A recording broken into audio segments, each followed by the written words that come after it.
Hello guys! Hello Scorpio! Welcome dito sa aking channel, Kapalaran 888 Scorpio. Alamin natin kung anong messages, vibration, gabay, energy para sa lahat ng Scorpio. This is general reading. Pwede kang makaresonate, gamitin mo ang iyong intuition. So please connect your intuition sa bawat barahan na lumalabas dito. Wait lang. Okay, Scorpio. Okay, throat chakra. Yun, naubo pa ako. Tapos throat chakra. Scorpio, napaganda ng baraha mo.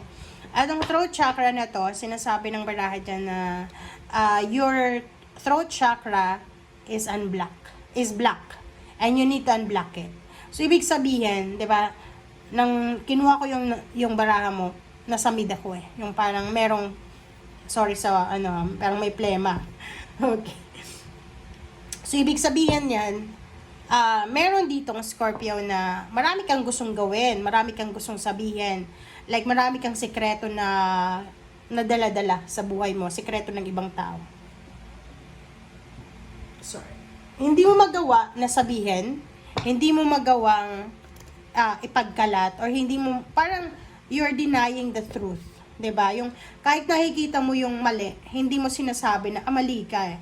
Because you're afraid, or maybe you're denying the truth, or kung ano man siya. So yung throat chakra dito, sinasabi na huwag kang matakot. Huwag kang matakot na, Scorpio, ipaglaban yung karapatan mo. Sabihin kung ano ang totoo. Sabihin ang nararamdaman mo. Sabihin kung ano ang katotohanan. Okay? So ito yung message sa'yo. Okay, tingnan natin sa second deck.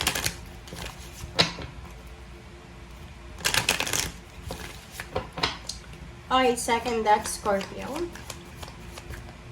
Oops. Okay, that's pair. 32, 55 eh. Diba? Nasa 55 card ka, so ibig sabihin, bakit ganon, Scorpio? Kasi alam mo yung baraha mo, nakita natin, di ba, for the past readings, na maganda na yung plano eh. Maganda na, like, April, maganda na eh. Ang dami mong mga positive plans. But ngayon, nakikita ko sa'yo na you're desperate again. You're looking for a job, naghahanap ka ng trabaho, or maybe may trabaho ka pero hindi masyadong maganda yung salary, yung sahod. Or maybe you're desperate kasi ang dami mong kailangan bayaran. Nag-aalala ka eh. You're worried because of financial needs, or parang sinasabi ng baraha dito na gusto mong sumigaw eh. 'Di ba? Meron dito ng Scorpio na sa dami-dami ng problema niya na financial, gusto niya nang maghurmentado eh. Gusto niya sumigaw. Kaya may throat chakra dito kasi kahit gusto mong magsalita, hindi mo sinasabi, hindi ka nagsasalita because natatakot ka eh. You have fear, or you're afraid na makatanggap ng rebuttal, 'di ba? Yung parang halimbawa, magsasabi ka ng mali ng asawa mo or ng kapatid mo, irerebat ka na masasaktan ka niya. Parang gano'n. So kaya takot ka. So yung despair card dyan na 32-5, yon, you're worried. Maybe isa ka sa mali-layoff, mag-terminate sa trabaho, marami kang utang, marami kang kompromiso financial, so you're looking for a job, or maybe hindi ka matanggap-tanggap sa trabaho or anything. So, comment down below if you resonated. Okay? Okay, let's clarify, or let's check your reading for this is timeless. So, kung kailan to darating sa buhay mo.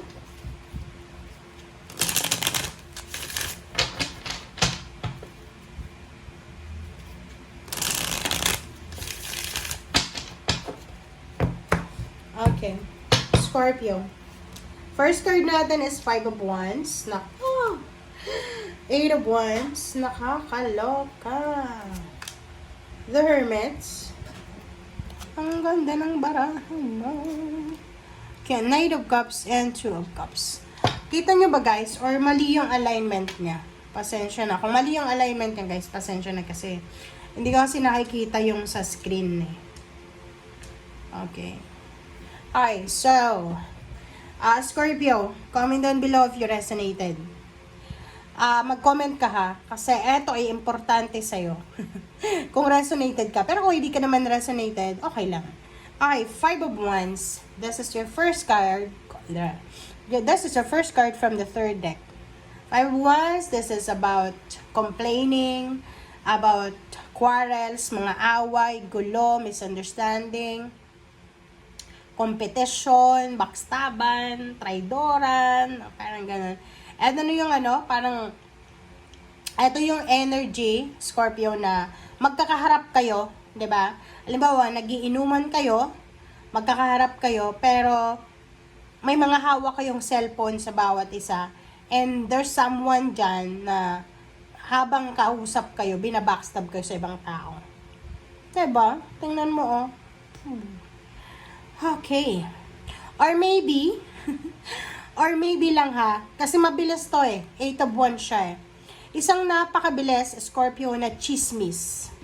Isang napakabilis na communication. Balita na posibleng darating sa'yo. Na etong balitang ito, pwedeng tungkol ito sa nag-aaway mong magkakaibigan, mga kaibigan mo, magkakapamilya, or kung sino man tong nag-aaway na to. Mabilis siyang balita eh. Yung parang makukuha mo siya by chat. May magchat-chat sa'yo, alam mo si ganyan, nag-aaway sila. Bakit? Kasi ganito, ganyan, sabi ni ganyan, sabi ni ganito. Okay. So, dito, ang advice sa'yo ng hermit na yan is, you need to detach yourself from situation na ganyan. Okay? Kung may nag-aaway, may nagchichismisan, may GC dyan, ng chismis, just let go. Okay? Huwag kang makasali. And the hermit sinasabi, mag-isip ka. Pag-isipan mong mabuti na, tanungin mo sarili mo, kailangan ko bang makijoin sa away ng mga to? Ano bang makukuha ko? Okay, yayaman ba ako? May income ba ako ngayong araw na to because of this chismis? So yun, kailangan mong pag-isipan, mag-reflect, mag-meditate ka, control yourself, self-discipline, okay? Na kailangan isipin mo na, sayang lang ang oras ko dito. Maiinis ako, and at the same time, mauubos yung energy ko. Okay? And next card natin is Knight of Cups and Two of Cups. So, meron dito ang single na Scorpio. Is either single ka or in a relationship. But there's someone dito na interesado sa'yo. Mayroon dito ang Scorpio na interesado sa'yo, Scorpio, ang taong yan. So, you need to prepare yourself. Babae ka man o lalaki, hindi ko alam kung bakit ka nagkakagusto yan sa'yo. Okay? So, you need to think kung sino man daw ito, especially kung single ka, okay lang yan. 'Di ba? Collect and collect, then select. But if you are married, if you are living with someone, may boyfriend, girlfriend, mag-isip ka doon ng mabuti, sabi ng hermit, bago mo tanggapin yung love offer na yan, or kung ano man yan na emotional offer. Okay, let's confirm. Alright. 5 of Wands. Ang pinag-aawayan dito is pera. May nag-aaway tungkol sa pera. Meron din ditong problema because of pera. Meron ditong nahihirapan mag-apply ng trabaho, nahihirapan maghanap ng pera, nahihirapan ng makakuha ng promosyon, salary increase, or anything na involved ng pera. 8 of Wands. 8 of Wands, sinasabi ng baraha sa'yo dito na isang napakabilis na balita ang posibleng darating sa'yo na pwedeng magdala sa'yo ng selebrasyon. Or maybe sinasabi ng baraha sa'yo na merong upcoming, incoming message, confirmation about money na pwedeng magdala sa'yo ng celebration, happiness, and satisfaction. Alright, the Hermit. Sinasabi ng baraha sa'yo dito, Scorpio, na you need to protect your peace. Ano yung ibig sabihin yan? Yun, may nang-aaway, may gulo, may competition. You need to protect your peace. You need to protect yourself against sa negativity na yan. Okay? Kasi alam mo, pag may nag-aaway, huwag kang makikisali. Kasi pag nakisali ka, itatransfer sa'yo yung bad karma na dala-dala ng mga taong yan. Okay? Yun. Knight of Cups. Yun, kung may mga offers, love life offers, relationship, friendship, collaboration, you need to think. You need to reflect, meditate, pag-isipan natin mabuti. Okay? And especially, kailangan mo, Scorpio, na magpahinga. If nakakaramdam ka ng pagod, ng stress, ng anything na hindi maganda sa katawan mo, sa isip mo, sa mental, emotional, magpahinga ka. And Two of Cups is Eight of Swords. So, sinasabi ng baraha sa'yo dito na merong Scorpio na possible na meron siyang karelasyon. Ang posibleng nakakaramdam ng parang drain na siya. Pagod na siya sa kanyang relasyon. Gusto niya nang makaalis Stagnant yung pakiramdam. Ikaw ba yan, Scorpio? Mag-comment ka sa comment section. Kasi Eight of Swords, tsaka despair. Desperada ka na. Because of money or maybe because of relationship. Okay. So, ano bang advice sa'yo ng tarot? Tingnan natin. This is your advice, guys. Scorpio. Kumuha lang tayo dito ng isang baraha. Your advice is intuition. Makinig ka daw sa sinasabi ng iyong intuition. Okay? Ito yung Hermit tsaka Four of Swords plus intuition. Sinasabi na huwag tayong magpadalos-dalos, huwag tayong magmamadali. You need to think, we need to elaborate, we need to search, and we need to double check. Okay. Thank you, guys. Bye!